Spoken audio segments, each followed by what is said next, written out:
ಪಂಚತಂತ್ರ ಕಥೆಗಳು. ಸಿಂಹ ಮತ್ತು ಇಲಿ. ಒಂದು ದೊಡ್ಡ ಕಾಡಿನಲ್ಲಿ ಒಂದು ಬಲಿಷ್ಠ ಸಿಂಹ ವಾಸ ಮಾಡುತ್ತಿತ್ತು. ಅದು ಕಾಡಿನ ರಾಜನಂತೆ ನಡೆದುಕೊಳ್ಳುತ್ತಿತ್ತು.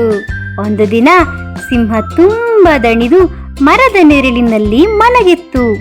ಅಷ್ಟರಲ್ಲಿ ಒಂದು ಸಣ್ಣ ಇಲಿ ಅದರ ದೇಹದ ಮೇಲೆ ಓಡಾಡಿತು.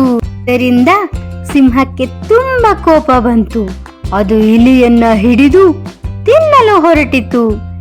ಇಲಿ ಬೇಡಿಕೊಂಡು, ಸಿಂಹರಾಜ, ದಯವಿಟ್ಟು ನನ್ನನ್ನು ಬಿಟ್ಟು ಬಿಡಿ. ನಾನು ಸಣ್ಣ ಇಲಿ, ನಿಮಗೆ ಏನು ಮಾಡಲು ಸಾಧ್ಯವಿಲ್ಲ.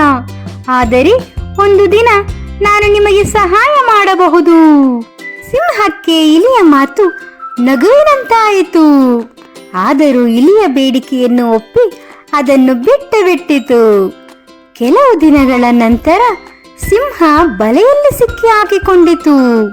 ಅದು ಬಲೆಯಿಂದ ಹೊರಬರಲು ಎಷ್ಟೇ ಪ್ರಯತ್ನಿಸಿದರೂ ಸಾಧ್ಯವಾಗಲಿಲ್ಲ. ಅದರ ಕೂಗನ್ನು ಕೇಳಿ ಇಲಿ ಬಂತು. ಅದು ತನ್ನ ಹಲ್ಲುಗಳಿಂದ ಬಲೆಯನ್ನು ಕಚ್ಚಿ ಸಿಂಹವನ್ನು ಬಿಡಿಸಿತು.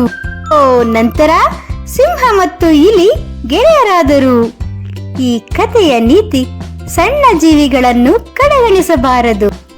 ಈ ಕತೆ ನಿಮ್ಗೆ ಇಷ್ಟ ಆಗಿದ್ರೆ ಲೈಕ್ ಮಾಡಿ, ಶೇರ್ ಮಾಡಿ, ಹಿಂದೆ ಸಬ್ಸ್ಕ್ರೈಬ್ ಆಗಿ. ಧನ್ಯವಾದಗಳು.